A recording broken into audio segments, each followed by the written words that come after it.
Misteri pesugihan tuyul. Di sebuah desa terpencil, tersebar kabar tentang salah satu warganya yang mendadak kaya raya. Namanya Pak Hasan, seorang petani yang dulunya hidup sederhana bersama istri dan anaknya.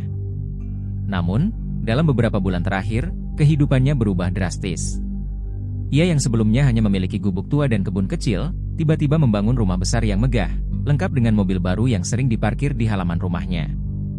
Tidak hanya itu, Pak Hasan mulai membuka beberapa usaha baru di desa tersebut, dari toko kelontong hingga warung makan yang selalu ramai. Kehidupan barunya ini membuat banyak warga bertanya-tanya, dari mana asal kekayaannya? Beberapa warga desa merasa iri, tetapi ada juga yang curiga dan mulai membicarakan rumor tentang pesugihan. Bagi masyarakat desa, cerita tentang pesugihan bukanlah hal baru. Banyak yang percaya bahwa beberapa orang bisa bekerja sama dengan makhluk gaib untuk mendapatkan kekayaan dalam waktu singkat, salah satunya melalui pesugihan tuyul. Kecurigaan warga semakin menguat ketika beberapa orang yang memiliki usaha kecil di desa mulai mengeluhkan uang mereka yang hilang secara misterius. Awalnya, mereka mengira itu hanya kesalahan sendiri, mungkin lupa menyimpan atau menghitung uang. Namun, semakin lama, kejadian kehilangan uang itu semakin sering terjadi, terutama di malam hari. Bu Siti, seorang pemilik warung kecil, menjadi salah satu korban yang paling sering mengalami kehilangan uang. Setiap pagi, ketika membuka warungnya, ia mendapati bahwa uang hasil penjualan yang disimpan di laci berkurang. Ia merasa aneh karena tidak ada tanda-tanda pintu atau jendela yang dirusak.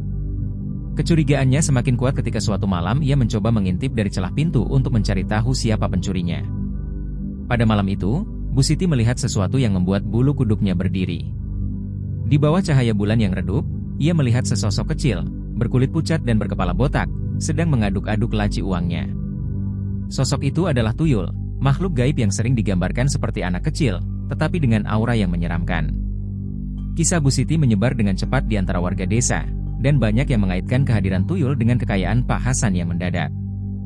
Mereka berbisik bahwa mungkin saja Pak Hasan telah melakukan pesugihan tuyul, yang berarti ia membuat perjanjian dengan makhluk gaib untuk mendapatkan kekayaan dengan imbalan menggunakan jasa tuyul untuk mencuri uang dari orang lain. Tuyul ini dikatakan bisa mencuri uang dalam jumlah kecil secara diam-diam, sehingga korbannya sering tidak menyadari kehilangan mereka. Warga desa semakin yakin akan desas-desus ini setelah beberapa dari mereka juga mulai melihat penampakan serupa. Tuyul itu sering terlihat berlari-lari kecil di sekitar rumah-rumah yang melaporkan kehilangan uang, lalu menghilang begitu saja di kegelapan malam. Mendengar rumor yang berkembang, beberapa tokoh desa memutuskan untuk mengonfrontasi Pak Hasan secara langsung.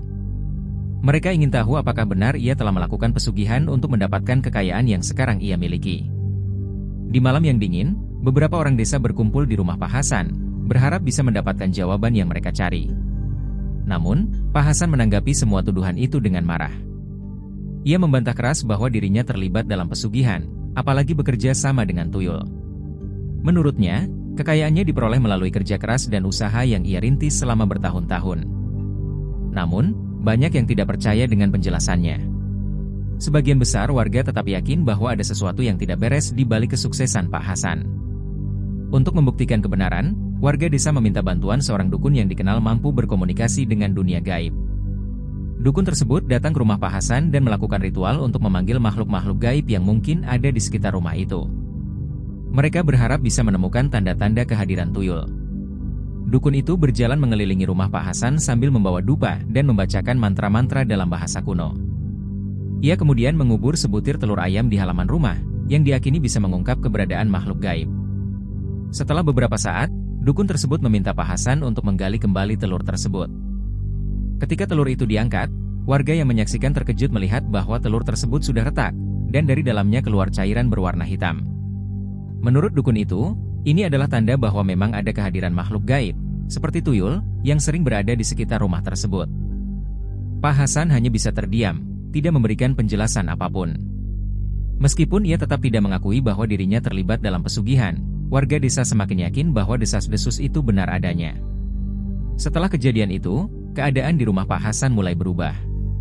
Istrinya sering mendengar suara-suara aneh di malam hari, seperti suara anak kecil yang tertawa dan berlarian di dalam rumah. Beberapa kali, mereka juga menemukan uang yang berserakan di lantai tanpa tahu dari mana asalnya. Istri Pak Hasan mulai merasa ketakutan dan mendesak suaminya untuk segera menghentikan apapun yang telah ia lakukan.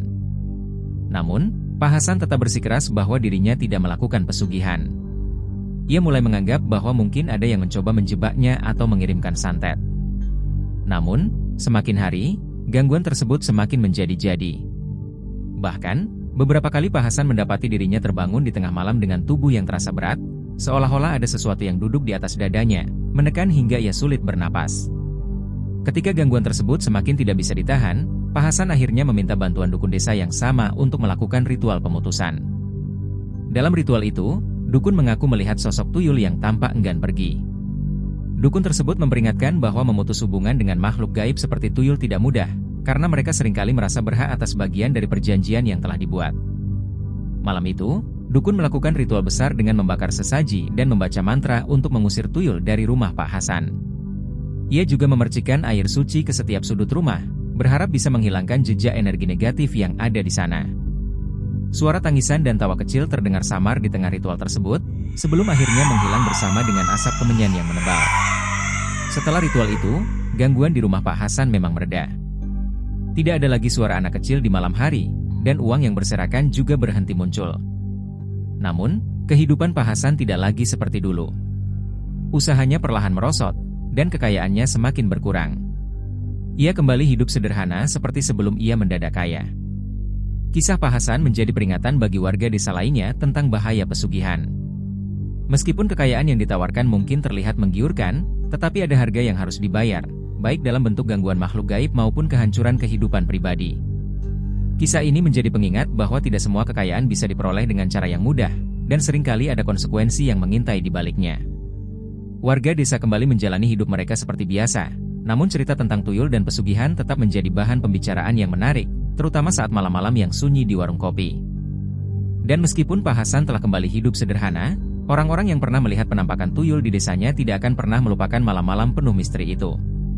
Kisah tentang tuyul, seperti bayangan di kegelapan, selalu ada di ingatan mereka, sebagai peringatan bahwa ada dunia lain yang tak selalu tampak di mata, namun nyata adanya.